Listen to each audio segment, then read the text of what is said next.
You must have following to enter the building. State issued identification, picture identification. So either passport, ID, driver's license,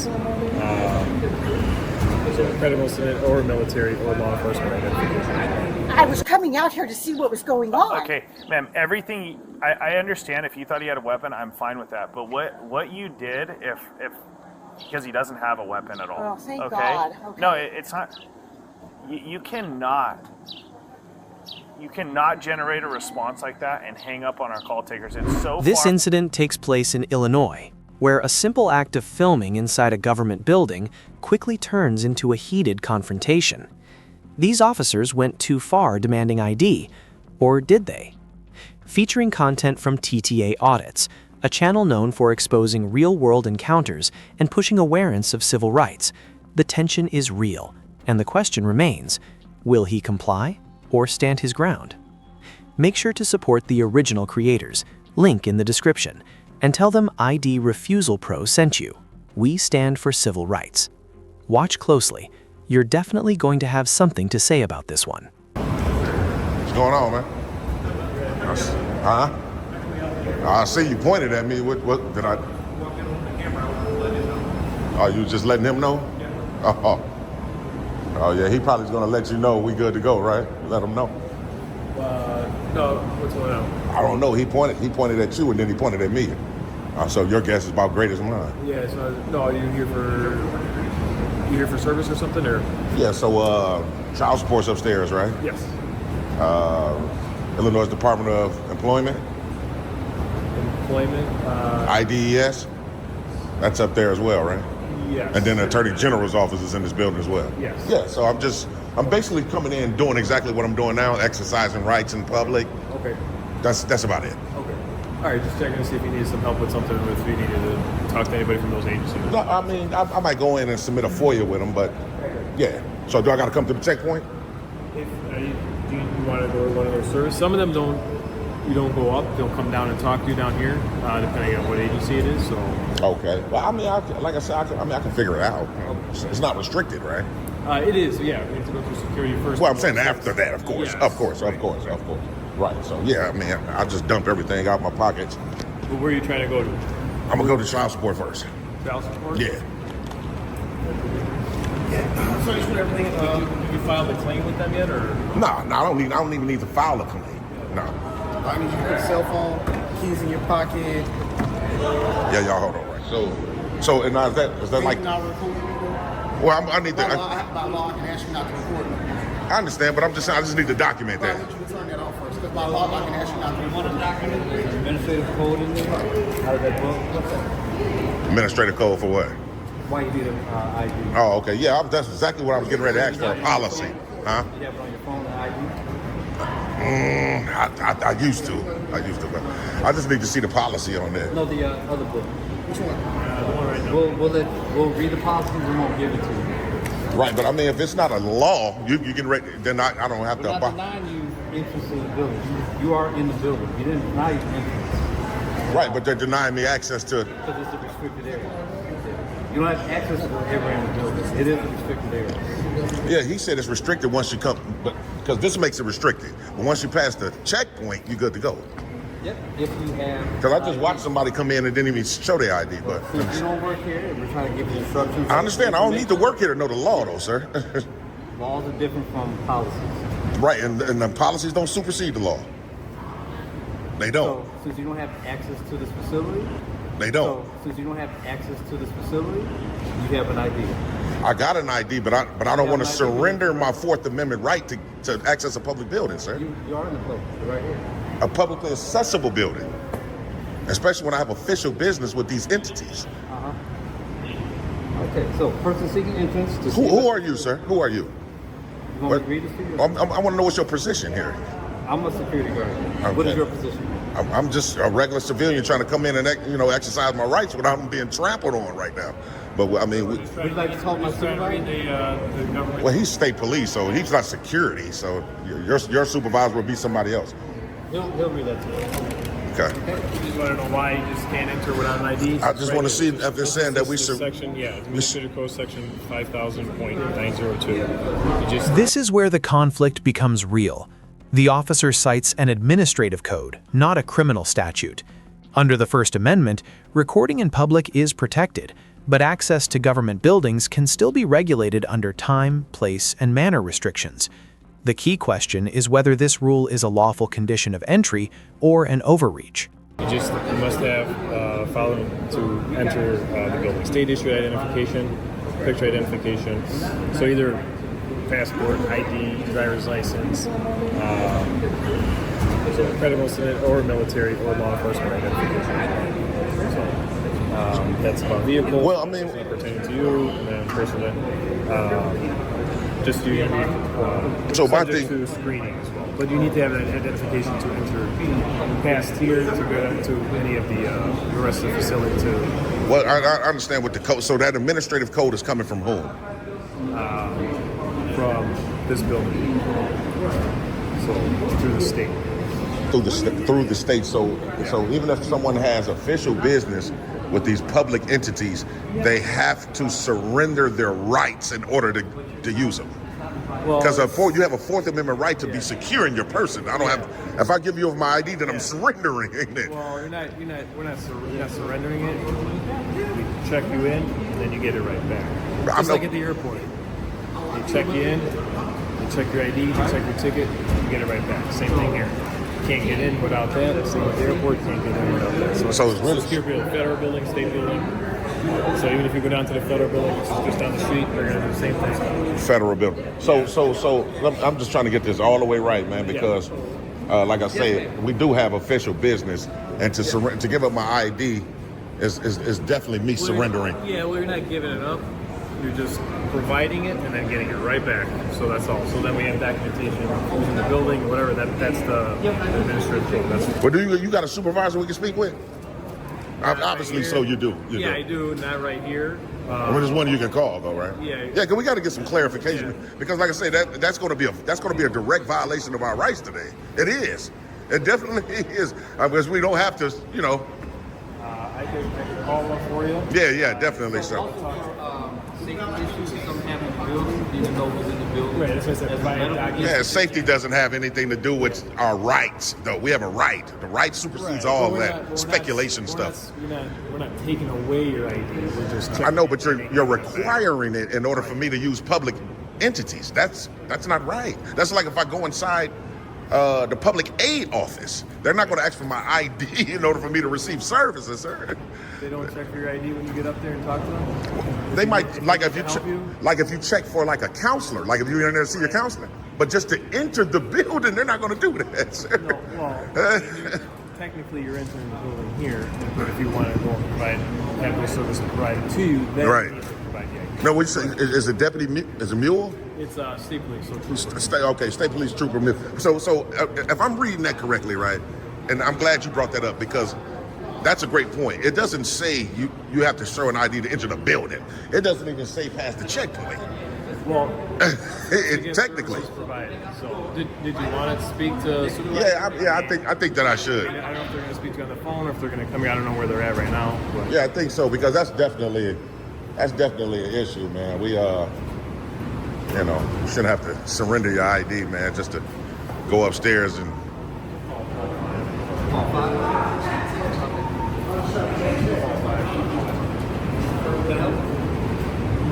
I'm here for the DMV.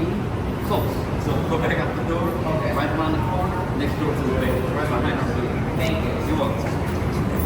And this lady was at first, she was trying to say how it was lawfully she could ask me to stop recording, but she's obviously misinformed as well.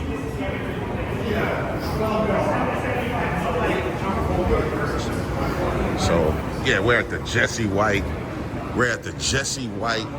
State of Illinois property building where they have the Attorney General's offices in this building, child support's in this building, Illinois Department of Employment's in this building, a lot of different public entities in this building.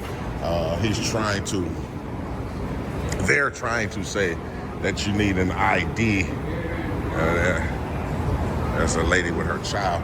But they say she need an ID, and I was making that as a point, but you need an ID to access public property. And, you know, we went through that. So that administrative code it's unconstitutional, man. Do you want to talk to somebody in person? Or Yeah, in person would be great. It should be better so they'd be able to see this unconstitutional code as well. And again, y'all, this lady right here was saying how by law she could ask us to stop recording it. Obviously not. So either one supervisor or both supervisors will be on their way. So okay, cool. Like some white shirts. Well, we don't have white shirts. We're all the same uniform, just higher rank though. Either a sergeant or a staff sergeant. Okay, and then state trooper, while you're here, man, we definitely appreciate you trying to be professional. Yeah. Appreciate that. 5 minutes into when we first got in here, this young lady was misinformed. If you can do the people a service today and just inform her what I'm doing is constitutionally protected, and just in case someone else comes in with a camera, she won't have that pushback. We appreciate that, sir. You'll take care of it. Yeah. I got your word. Okay, all right. Or if not, my supervisor will be here, so they'll... Okay. We're definitely gonna hang out for them. Are they like close? Not sure, but just do me one favor, just so we can access and help other people from the public. Just if you want to just hang out right. Yeah. I won't be in anyone's way. Yeah, for sure. Yeah. Yes, sir. So yeah, TTA family. I just think that administrative code. Here, the supervisor confirms a J-car rule requiring ID for entry. However, under the Fourth Amendment, protections apply against unreasonable searches and seizures, not necessarily administrative entry requirements. Courts have consistently upheld ID checks in secured government facilities when tied to safety protocols. Now they're starting to create codes to mandate someone surrender their ID, and I just don't think to access. And then the wording, like if you get technical about the wording, if it's you need to show ID to get inside the building, then that means they'll be screening people here. So we can get technical about how it's worded, but I just don't want to give it. I got an ID, but I don't think that it's necessary for me to surrender it just to access a public building. We've been through that the whole 3 years we've been auditing. We've been through several spots where they ask for an ID to come inside a public building. I'm not gonna never do that, ever. So y'all make sure y'all stay tuned though. Hi. How you doing, sir? Pretty good. How you doing? How you guys doing today? The only thing I asked to speak with you guys today about is their administrative order. I think that's what it is. Yeah. In terms of people surrendering their right to enter a public building. The way that he showed me that administrative order, the wording, if we're going off the wording, then that means people will be surrendering it right here to even enter the building, right? But they're saying the checkpoint. When someone has official business with a public entity, they shouldn't have to surrender their Fourth Amendment right. So that's what we're trying to do today. But for some reason, rights are being trampled on. That's why I called you guys supervisor role to see if we can help alleviate or rectify that. What can we do? When you say surrender, that means that we will be taking it. We're not taking your ID. In order for you to come through the building. Look at this guy right here. Look at this guy. He's trying to escalate things. In order for you to come through the building, we have to see it. That's the state rule. That is a state jurisdictional rule called a J-car rule, that anybody who enters a state facility has to show a valid driver's license or state ID. So, you show us that, and then we let you go on your merry way. I understand that. I understand that's the code, but I'm talking about in terms of the law, though. By you guys being law enforcement, the Fourth Amendment is one of the highest points of the law of this land, and not always surrendering it is me giving it to you. It's just me giving it up, because the Fourth Amendment says we're protected in our person's papers and effects. So you don't have to take it from me, but I'm still surrendering it if I have to give it to someone to enter public property. Unfortunately, those are the rules. If you want to do business in here, we need to see that. So it's all under that same umbrella. Oh, wow. So if you want to come in here and do business, we need to see that. Oh, Just wow. so you know, we recording. Of course. So in order to do your business here, That's part of the agreement is you can come in here in this state building and do your business. And then on our end, we need to see a valid driver's license or a state ID. So let me do it. Does it need to be scanned? No, we're not. No, we just need to We're see looking it. at it by for face value. Yeah. We're looking at it's a valid driver's license. You're good on the expiration. Making sure that who's ever on the front is in. Yeah. Whatever license or document you're presenting us, the driver's license or passport, Okay. that person is you. You're conducting official business. You're gonna go through screening, and you're on your way. Are you here to see a particular agency? Or? I was going to come see, I was just really going to do exactly what I'm doing now. I was going to enter those properties and record in public, you know. And when folks come in through here, they're allowed to come in here. Sometimes they get confused. They might be at that building or the building next to us, and we'll welcome them to come in. Right? Okay, what's the next building exactly? What is that building? I have no Yeah, idea. they conduct all sorts of business over there. But once they come in here, we don't stop them here to grab their license or anything. Oh, but if they have it's at the official checkpoint. business and they want to go upstairs, yep, right over here. So we can hang out all day right here if you don't give your ID. You can.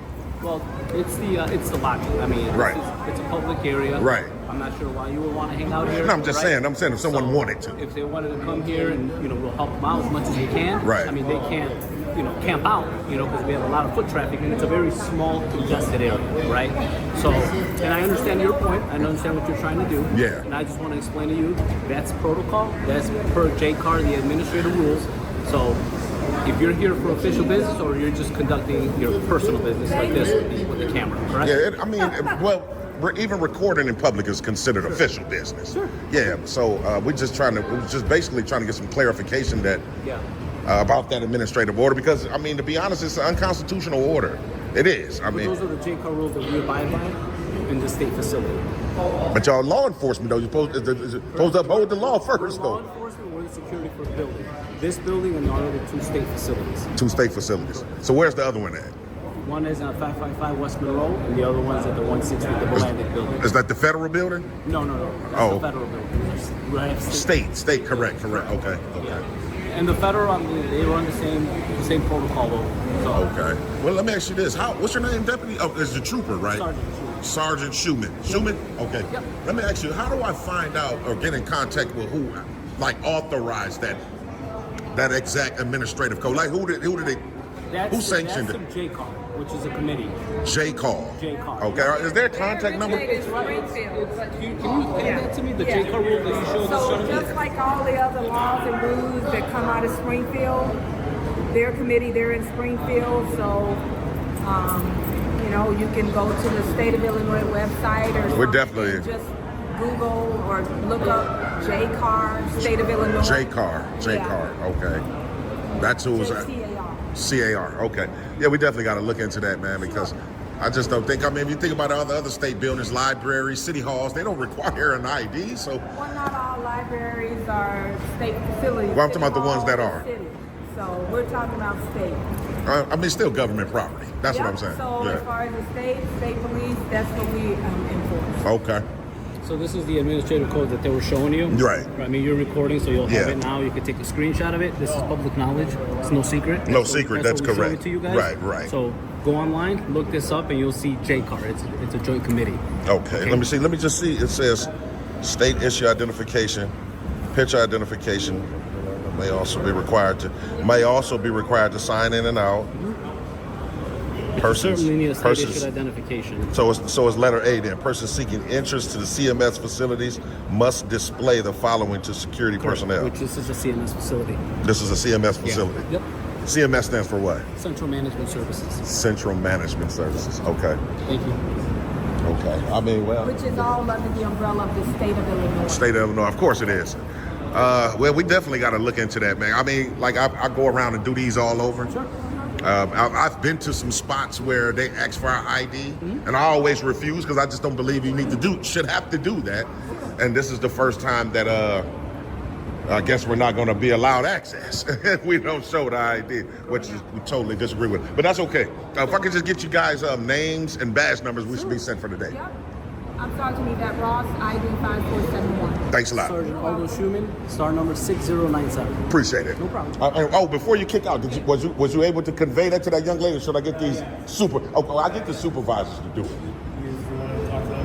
Because you did say that would be an option. So when I first got here, kind of sort of this person right here and this young lady kind of gave me a little bit of pushback of what I was doing in terms of recording. Sure. And she said that lawfully she has a right to ask me to stop, and obviously not. So I asked this trooper, he said maybe when you guys come, and while you're here, do the people of service and possibly educate the young lady on what we're doing is constitutionally protected, just in case someone else comes in with a camera, she'll know in the future. Could you guys do that today? Yeah, we appreciate your concern. We'll definitely have a chat. I appreciate you. Thanks a lot, Yeah, Shuma. no problem. All right. All right? All right. Take care, Just gonna get some more shots and then I'll be out of you guys' hair. For sure. So Deputy Schumann and the other sergeant says they're gonna go over there and educate her. I guarantee if I would have left right now, because that's what we're there right at the end. But yeah, we'll see. Y'all stay tuned.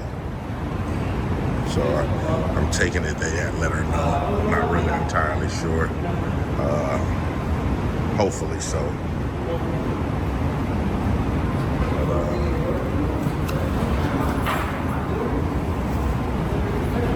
he's picking up garbage and stuff. So, man, we definitely going to look into it, though, man, because, like I say, this is the Jesse White state of Illinois bill. It shouldn't even matter. No one should have to surrender a right to access the building. Like I said, we're there right at the end, man. Y'all stay tuned, TTA family. I think Sergeant Schumann's telling her now. Thank you. Good to go, Sergeant Schumann? I see you trying to let her know. Yeah. He's letting her know. My name's James. First name's James. Yeah. Nice to meet you. Nice to meet you as well. Have a good day. Man, you guys too. I appreciate it. All right. You too. So from the top, TTA family, from the top. And we came out here to the Jesse White State of Illinois building, man, to do what we always do. That's to record in public and to make sure our rights won't be infringed on by anyone at any time, man. This one, man, had multiple different state. He refused to show ID, standing firm on principle. But what happens when the public reacts instead of the police? In the next clip, a simple audit spirals into a dangerous false gun call. When fear replaces facts, everything changes. Which one called and said there's a gun? None of them are saying it. Hey, find out who it was, because there needs to be some problems. There's going to be some problems. It wasn't me. No. Okay. Well, we're going to have to figure that out. I thought he said the guy with the beard. That's fine. We'll call this guy. I have no reason to go anywhere. No, they called him that guy. What female is calling? We need to speak to her right now because she lied to us, and that's a big issue. So find out what female inside your guys' business called us here for this kind of response. So we'll go inside and find out. Because it's ridiculous.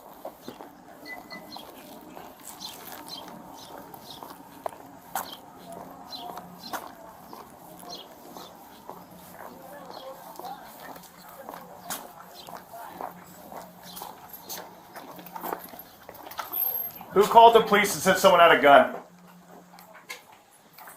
I called the police and said it looked like he had something that looked like Okay, a gun. well, we need you to come outside and talk to us. Okay. Because everyone out here saying that nobody said he had a gun, and that's a very serious I accusation. know. It looked like he had a gun in his back pocket. She never saw a weapon, only assumed one. Under U.S. law, a 911 call must be based on a reasonable belief, not speculation. False or exaggerated reports can fall under false police report statutes or even misuse of emergency services. In high-risk situations, that assumption can escalate into deadly force. That's why I was terrified when I called. Someone said he has a gun. I said, it looks like he has a gun in his back pocket. They said, where is it? I said, it looks like it's in his back pocket. And they said, what color is it? But And I said, why are we black. calling in the first place? Because he says he's just out here recording. So what's the issue?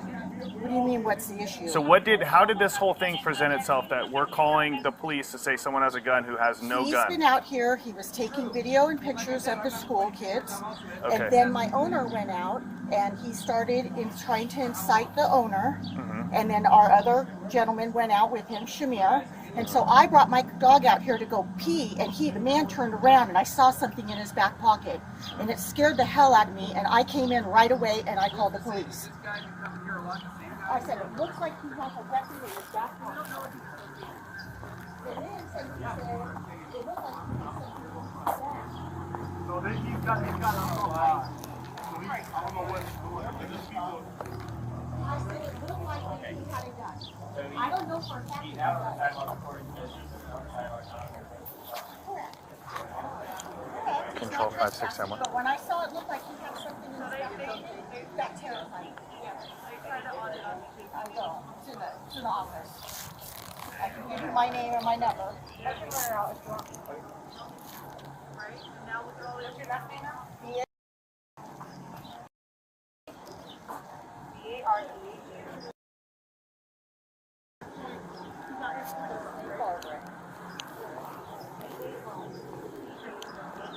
Control 5671. Do you have the female's name by any chance who called?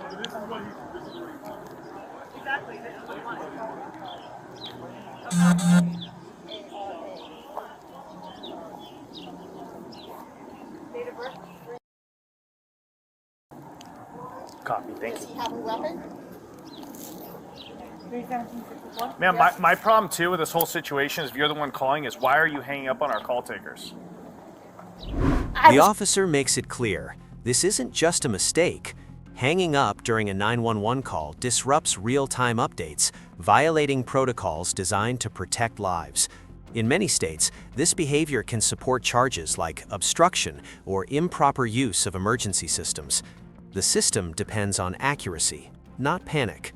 I was coming out here to see what was going on. Okay, ma'am, everything, I understand if you thought he had a weapon, I'm fine with that. But what you did, if because he doesn't have a weapon at all. Oh, thank God. Okay. No, it's not, you cannot generate a response like that and hang up on our call takers. It's so far from okay, it's just ridiculous. If you were that scared, why would you keep coming back outside? I didn't come outside. I came to the door to watch what was you going on. You stay on the phone with our call takers if you call 911. This response that you got today is ginormous for a guy who's just recording people and trying to get under people's skin.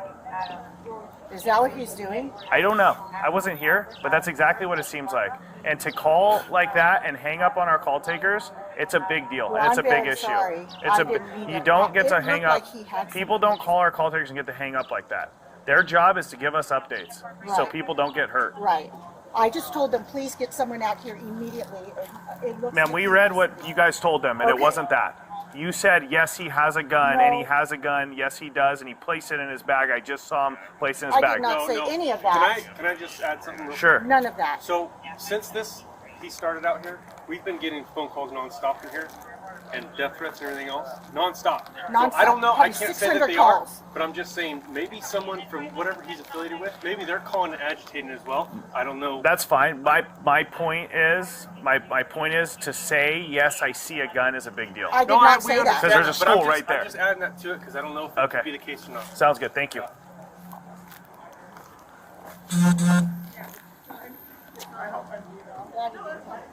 Here, Garcia, let's go. It is what, Minkle, it is what it is at this point. So, I mean, I don't think we need anything else right now. In both videos, one truth stands unshaken. When citizens stand firm and the law is on their side, fear collapses and authority corrects itself. Remember, freedom isn't granted at the moment you need it, it's defended long before that. You don't need to stay silent, you need to understand the law. If you've ever been asked for ID without legal cause, share your story below and subscribe so you're never caught off guard again. This is ID Refusal Pro, where civil rights are your strongest weapon.